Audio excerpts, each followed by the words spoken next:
Hello guys, আসসালামু আলাইকুম। আশা করি আপনারা সবাই ভালো আছেন। আল্লাহর অশেষ রহমতে আমিও ভালো আছি। তো আমি আপনাদের কাছে আজকে একটা নতুন রেসিপি দেখাবো, বরিশালের বিখ্যাত ভাজি। তো এখানে দেখুন, প্রথমে আমরা এই যে দেখুন দুধকুচু আছে, দুধকুচুগুলা কেটে ধুয়ে ভালো করে বেটে নিয়েছি। এই যে দেখুন চালুনে, এগুলো আমি শিলপিটায় শালপাটায় ভালো করে বেটে নিয়েছি। এই যে দুধকচুর চোষাগুলা আপনাদেরকে ভালো করে দেখিয়ে দিচ্ছি।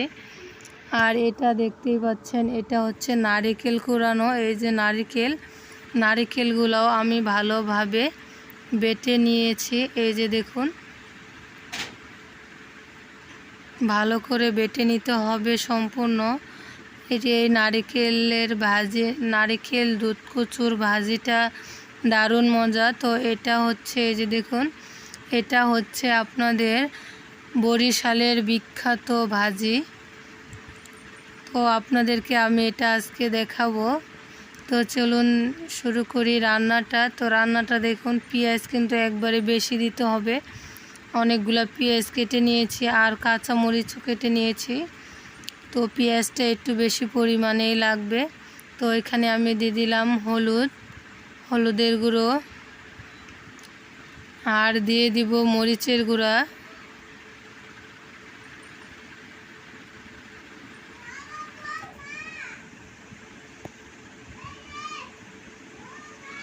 এই পেঁয়াজ ভাজাগুলোর সাথে নারকেল বাটাটা দিয়ে দিতে হবে। দিয়ে ভালোভাবে এটা কষিয়ে নিতে হবে।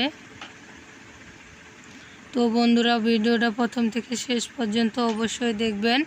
যারা যারা লাইক করেন, সাবস্ক্রাইব করেন না, অবশ্যই সাবস্ক্রাইব করে শেয়ার করে দিবেন। পছন্দ হলে লাইক করবেন। আর এখানে দিয়ে দেবো, এই যে দেখুন, জিরা বাটা,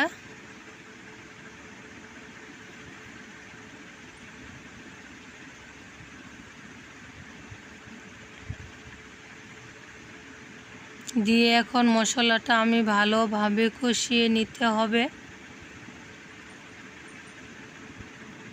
তো এখন দিয়ে দিব দুধকচু যে বেটে রাখছিলাম, সেটা সম্পূর্ণ দিয়ে দিলাম। তো আপনারা অবশ্যই একবার ট্রাই করে দেখবেন, কত মজা, অনেক স্বাদ।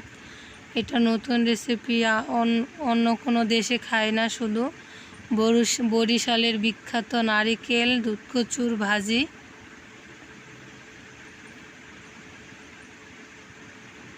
এই যে দেখুন কত সুন্দর হয়ে যাচ্ছে। এটা দিয়ে নিমিষেই আপনি 2 থেকে 3 প্লেট ভাত খেতে মন চাবে। এত মজা, এত টেস্ট, অনেক মজা।